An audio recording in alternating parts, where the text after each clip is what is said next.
नागपुर में अपराध पर अंकुश लगाने के लिए पुलिस एक्शन मोड में है। नागपुर क्राइम ब्रांच यूनिट 5 ने एक बड़ी सफलता हासिल करते हुए 2 कुख्यात अपराधियों को गिरफ्तार किया है।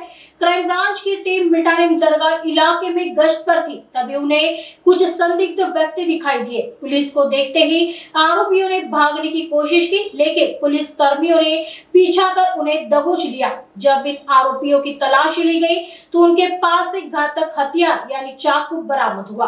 पुलिस के अनुसार ये अपराधी किसी बड़ी और गंभीर वारदात को अंजाम देने की फिराक में थे। पकड़े गए आरोपियों की पहचान समीर उर्फ यश निशान गायकवाड़, उम्र 19 वर्ष, क्रिश्चियन कॉलोनी, प्रज्वल उर्फ मारी महादेव मेश्रा, उम्र 18 वर्ष, खुशीनगर निवासी के रूप में हुई है। हैरानी की बात यह है कि ये दोनों ही रिकॉर्डेड आरोपी हैं। इन पर पहले से ही सेंधमारी, चोरी और आर्म्स एक्ट के तहत कई गंभीर मामले दर्ज है। फिलहाल पुलिस ने दोनों के खिलाफ आर्म्स एक्ट के तहत मामला दर्ज कर लिया है। आगे की जांच जारी है।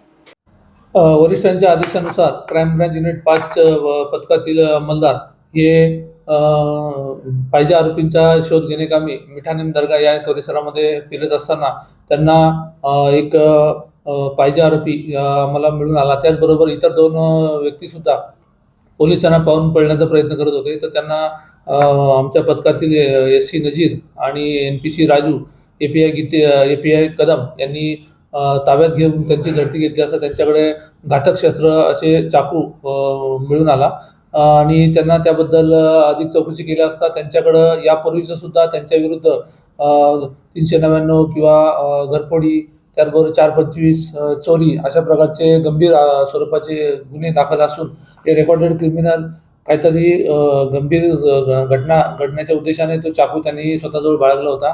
त्यांना ताब्यात घेऊन आम्ही त्यांच्या विरुद्ध 425 अंतर्गत कारवाई करण्यात आलेली आहे आणि यातील जे 2 आरोपी आहेत त्यांचं नाव आहे समीर उर्फ यश निशान गायकवाड व 19 वर्ष, राहणार ख्रिश्चन कॉलनी, जग्गा आटाचट्टीच्या गल्ली, पोलीस ठाणे जरीपटका।